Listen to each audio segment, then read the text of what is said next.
Well, all right, welcome back to As It Should Be. Paul Berlino here in the world-famous As It Should Be Studios. And here in the world-famous As It Should Be Studios, we're celebrating the 60th anniversary of Please Please Me. Yeah, that's right. The 60th anniversary of the very first Beatles album. Yes, which came out today. What is today? Today is March 22nd. March 22nd, 1963. And, yeah, I mean, here's what really kind of starts it all. I mean, obviously, the Beatles had two singles prior to this. They had Love Me Do, their debut single, and then they had the Please Please Me single. And really, Love Me Do was a bit of a success, but a little bit of a fudged success. I mean, it wasn't a huge, big thing. It was really Please Please Me, which went number one, and that's really where things really take off. And then, of course, there's this album, which has both those singles in their entirety, plus 10 other songs. And, yeah, I mean, this is... I mean, what can you... I don't even know... What should I even say about this record? I mean, well, I'm going to have plenty to say about it. But, I mean, okay, so this was recorded on February 11th, 1963, for the most part. Right, 10 of the songs on this album were recorded all in one day. It was one long-ass day where they did take after take of basically running through their club set, you know, all the stuff that they did in Hamburg or whatever. And then they tacked on the 4 songs that were from their first 2 singles, and there you have a 14-track debut album. And, man, you know, it was recorded entirely live in the studio. Little overdubs later, like, you know, you have Misery. A couple days later, George Martin came in and he put piano overdub on that, and he put a Celeste overdub on Baby It's You. You know, there are a couple tracks where John had to overdub a harmonica because, you know, he's on the live track. He was playing and singing, so overdub the harmonica. But yeah, for the most part, these are live takes. The vocals are totally live, everything, and including Ringo. That's right. And so, you know, John had a bad cold. John came into the studio that day to record their first album with a bad cold. Listen to this record. John absolutely smokes on this record, especially, obviously, you have the last track, Twist and Shout. You've heard his vocal performance on that. He's ripping through that shit with a cold. So, these guys meant business. They were not messing around there. All right, you know, George Martin had originally wanted to call this album Off the Beatle Track, a title which he later used for an album that he did of orchestral Beatles arrangements. But that's what he wanted to call this album. And you know what? That's what they should have called this album. That is what they should have called this album. I mean, that's such a better title. Please Please Me. I mean, I understand that it's like, you know, that was their big number one single, so they named the album after that to kind of get people...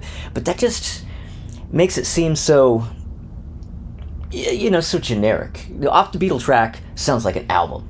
And this is an album. This is an album of mostly original material. There's a lot of covers on it too, but again, because they were running through all their, you know, their club set, which was a combination of covers and original material.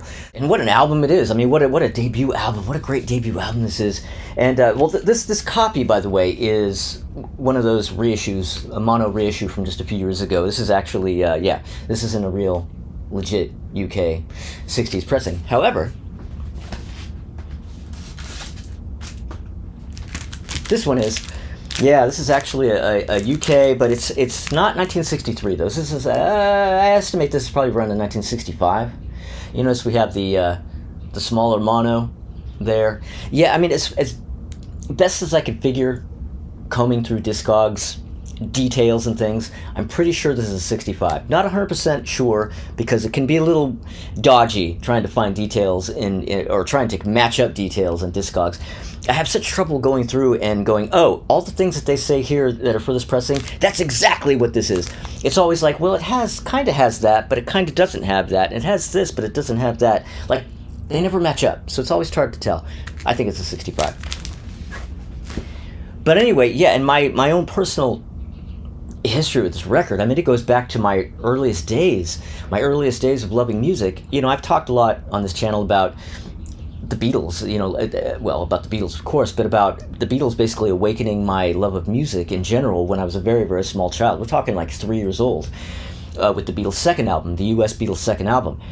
And Abbey Road was there, Let It Be, but there was also the VJ introducing the Beatles. Here, I'm going to show it as a pop-up here. Introducing the Beatles. Yeah, that is the U.S. the first U.S. version of this album that we got, and I was listening to that record also as a kid, and I remember being so intrigued by it because I'm looking at this cover, I'm looking at them on this cover, and I'm looking at them on Abbey Road, and I'm like, these are the same guys? And just not only the look of them, but the sound and everything was just like, it was just so crazy. But I'm like, I was able to go, okay, well, yeah, that is definitely Paul McCartney, but they just changed so much in such a short period of time that me as a little 4 or 5 year old kid, I'm like going, whoa, this is a bit much for me to handle.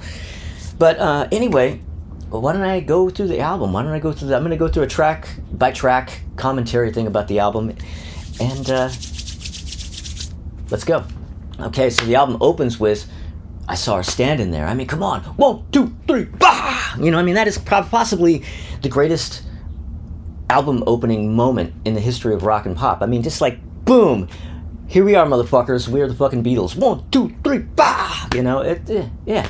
And I remember as a little kid listening to Introducing, and that's the opening track, and I was just like, I was electrified by that. I just thought that was some of the most exciting music I'd ever heard in my year and a half of being alive, or my 3 years of being alive, and my year and a half of actually listening to music. Yeah, it was the greatest thing I'd ever heard. Yeah, I mean, it was just so immediate and just so just raw, and I've always loved it. I mean, how could you not love that track? I mean, if you don't love that track, you have no soul.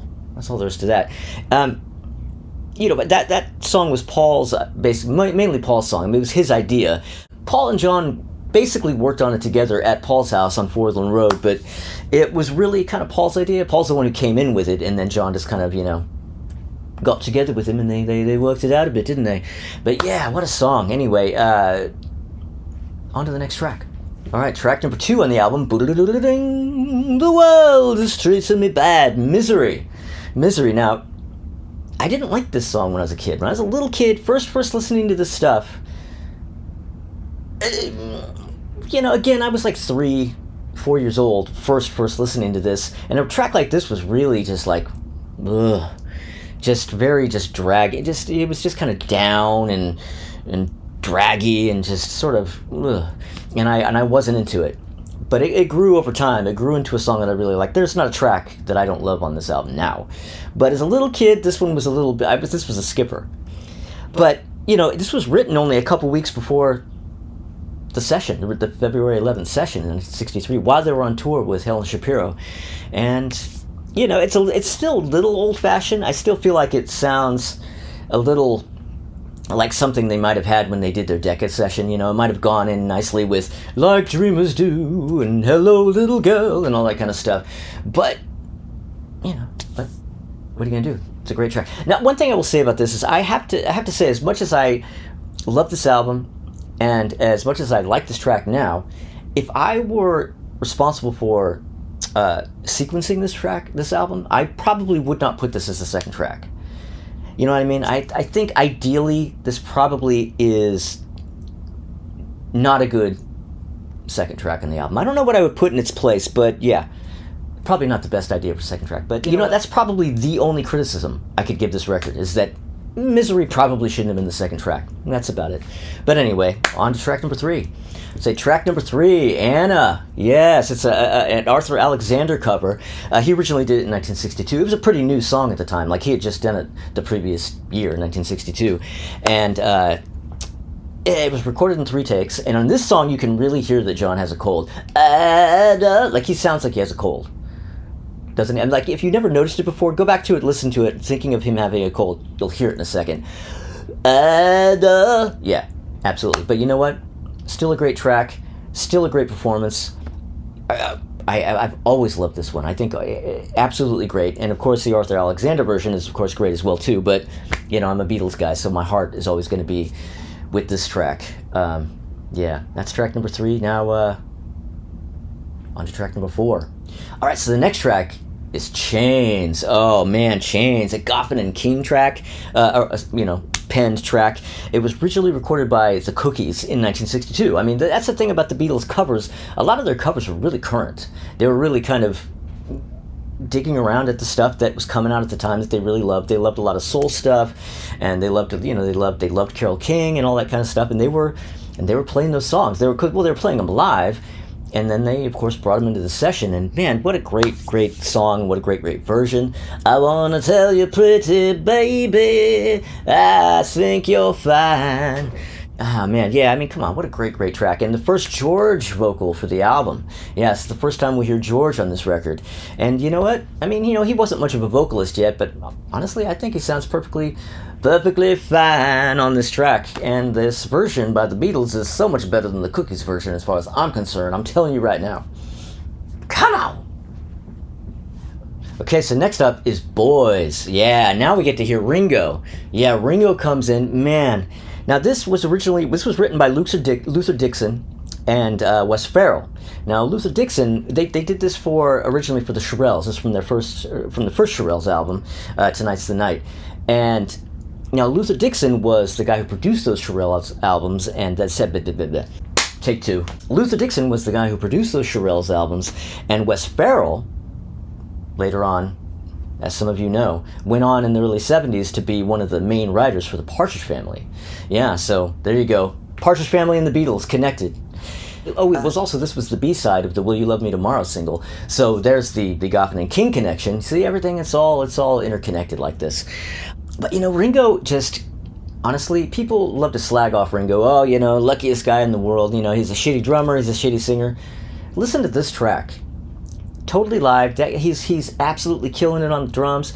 He sings the hell out of this song, and he's doing it live in the studio. He's playing the drums and he's singing that. This is not a backing track and then Ringo goes into the vocal booth and then concentrates on his voice. He's doing his vocals while he's playing, and I think he absolutely smokes it. In fact, this might be my very, very favorite Ringo track of all Beatles Ringo tracks. Well, maybe with a little help from my friend over this, but outside of that, yeah, I think this is my favorite Ringo track on any Beatles album. Great track, and I love the way they didn't change the lyrics, because this is a song from a female perspective about boys, and they didn't go, oh well, we better call it girls, whatever. They just sang the song as it was written and didn't think anything of it. Right on Beatles, right on Ringo, and there you go. All right, next up is Ask Me Why. Oh, man. When I was younger, I think I always thought this was a cover. It took me a while to realize that this is actually a Beatles original. John basically came up with this. I mean, it was co-written with Paul, but John is the guy who came in with the germ of it. He came in with the idea. And for him, he was kind of thinking Miracles. He was inspired by the Miracles when he wrote this song. And, it was recorded. It was one of the ones that was recorded in late 1962 for one of the singles. It was actually the B-side of Please Please Me, and then they, of course, added it to this album. And this is one of my favorite songs on the record. This tends to be one that kind of slips through the cracks. I feel like this is one that doesn't tend to be a favorite of most people. But you're wrong. This is a great one. This is easily, if I chose maybe my top 5 songs from this album, this would probably be one of them. Love this track. And what else do I have to say about it? Let me look at my notes and see if there's anything. Oh, nope, nothing. That's it. Okay, so the last song on side 1 is the title track, Please Please Me. Man, whew, what a track. It's almost kind of too bad that couldn't have been their debut single, because what a way to just like boom right out of the gate. Because Let Me Do is just very okay. Like, it's really only great because it's the Beatles coming out to the world, but really it's not that great of a song. It's okay. It's not bad. Some people are going to be like, what are you talking about? Yeah, it's okay.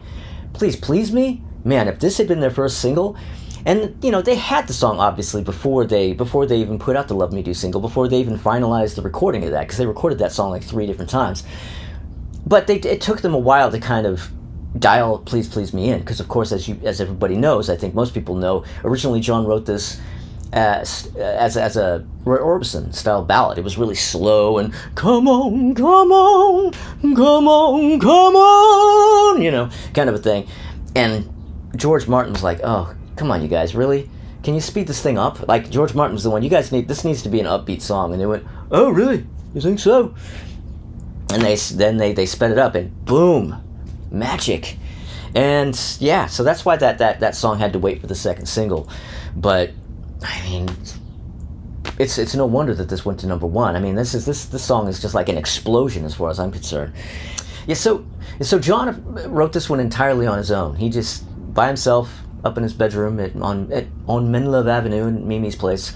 Paul didn't have anything to do with the writing of this one, but man, it's probably one of John's best early Beatles songs, I think, in my opinion. I just think it's just a killer. And, you know, all the energy, all the harmonies, and just like it's explosive to me. Yeah. Anyway, so that's side one. Okay, so opening track on side two is "Love Me Do." Yeah, you know, I did just kind of, you know, slag it off a little bit. It's not that great of a song, and really, it kind of isn't. I mean, it's a lot better than a lot of things that maybe were around at the time, but by Beatles standards, it's okay.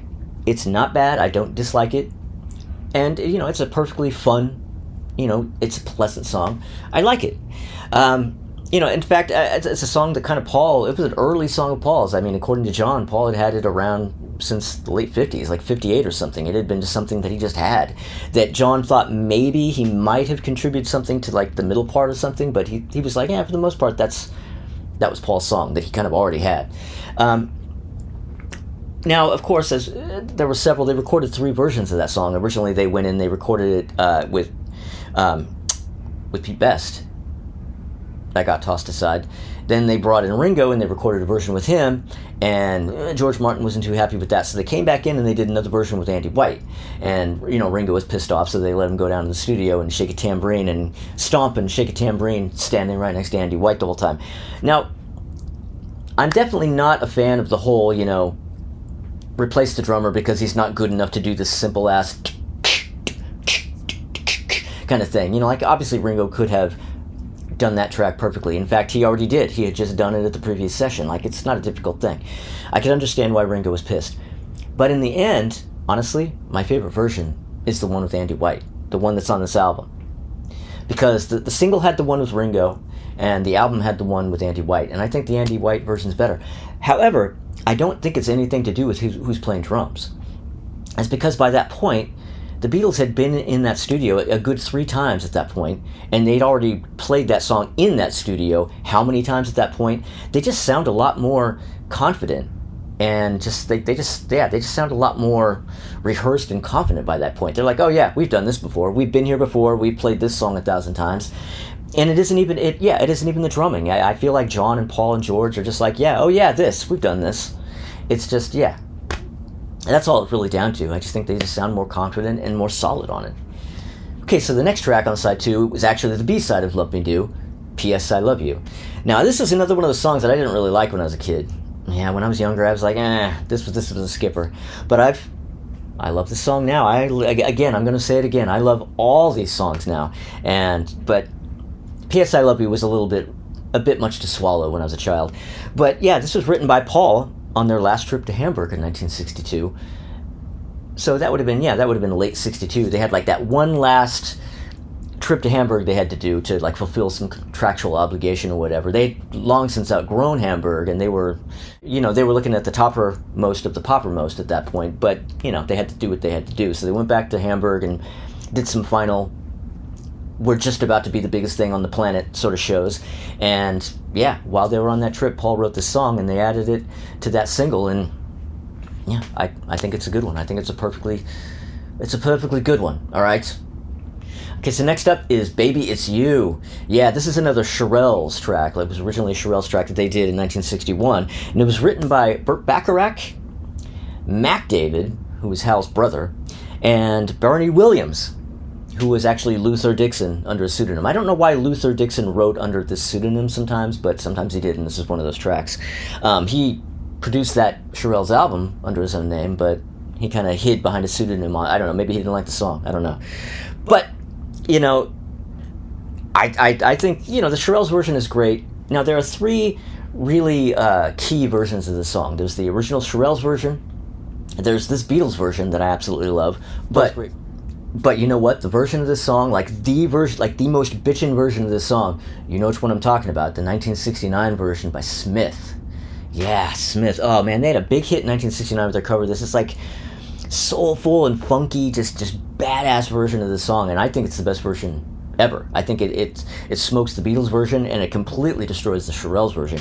Now, Del Shannon did the arrangement for that Smith version of the song, and everybody involved in that completely knocked it out of the park. Now, I really, really love this Beatles version. I love it more than Shirelles version, but in the end, Smith gets the trophy. Sorry, man.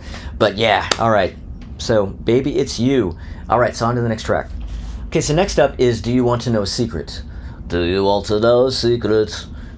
Do-da-do. Yeah, this is another George sung track, but a John penned track. Yeah, John wrote this song. He was inspired by Wishing Well from Snow White, because when he was a little kid, when he was like 2, 3 years old, when he was still with his mom, she would sing that song. And he was inspired by that track to write, or that song to write this one. And he didn't write it for George to sing. I think just when he was done with it, he just kind of went, oh, this might be nice for George to sing, and he just sort of handed it over to him. And I think it's absolutely perfect for George. I mean, I would love to hear a John version. I would love to hear his voice on that, but really, I don't know. I think this is, I think John chose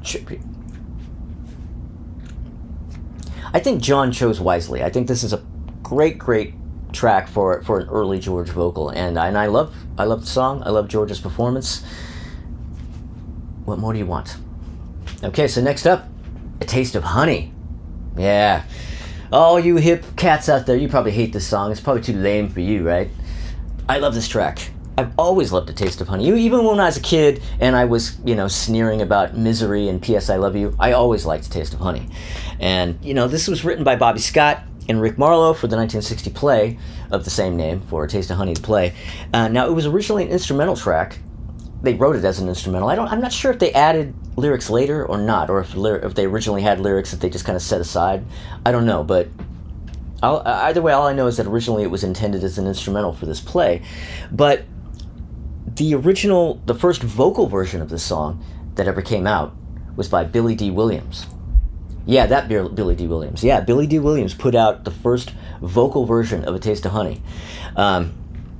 Now, Paul was obviously a fan of the whole thing, because there was a line somewhere in the movie of A Taste of Honey. One of the characters says, "Your mother should know." And that was Paul's inspiration for the song Your Mother Should Know in 1967. Yeah, so there you go. I mean... Okay, so the next track is There's a Place. Oh man, There's a Place. Now this is, for me, the dark horse track of the album. This is one of my top 3 favorite tracks on this. I adore this track. This is one of my very, very favorites on this album. And this was actually the very, very first song that they recorded on February 11th, the day when they did the bulk of the record. This is the first one they did. And it's totally live in the studio like the rest of it, but this is one of the ones where they actually added some harmonic, like the harmonica that you hear on that's an overdub. But outside of that, totally live performance. And yeah, just There's a Place. I feel like this is one of the ones that people don't really name check a lot, or people just kind of overlook.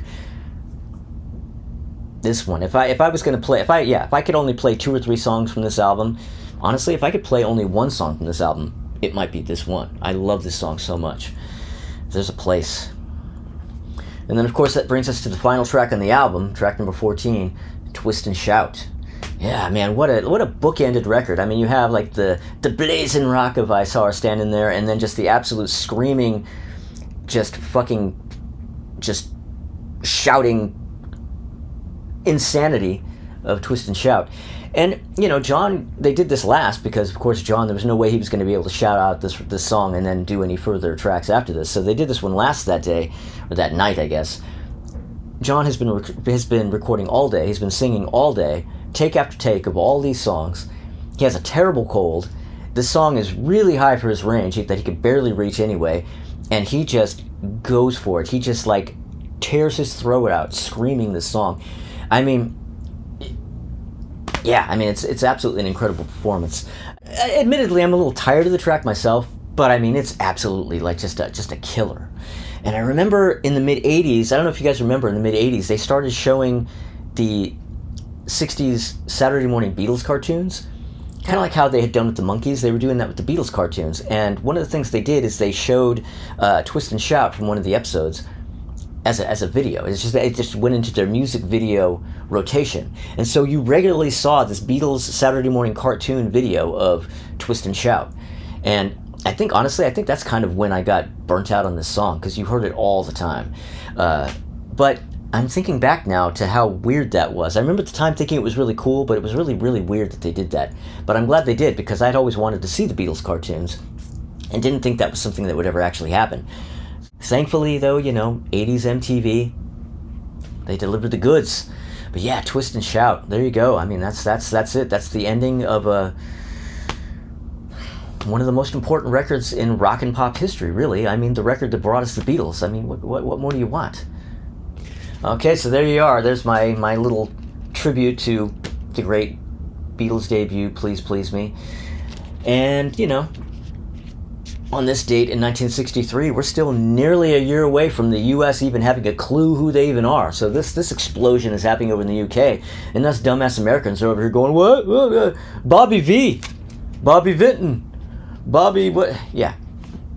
At least we had the Beach Boys and we had Bob Dylan and stuff like that, so that was cool and everything, but we had no idea what was coming. We had no idea. And I definitely had no idea because I wasn't born yet, but you know what I'm talking about. Well, anyway, so there you go. That's that. Everybody, thank you for watching these videos, and thank you for subscribing if you have. But if you haven't, please consider subscribing. And if you do, click the little bell, because you're probably going to want notifications, unless you don't want notifications. And, comment and like and all that kind of stuff. And, come back tomorrow. Yes, tomorrow, Thursday, because the Singles of the Year series continues. It's coming down to the end there. We're doing the 2010s. Crystal Durant and Tommy Von Voigt and I are going to be back, and we're doing our favorite songs from the entire decade of the 2010s, the teens, whatever you want to call them. Yeah, so see you tomorrow for that, and see you next week as well. Bye-bye. Well, all right. Welcome back to As It Should Be.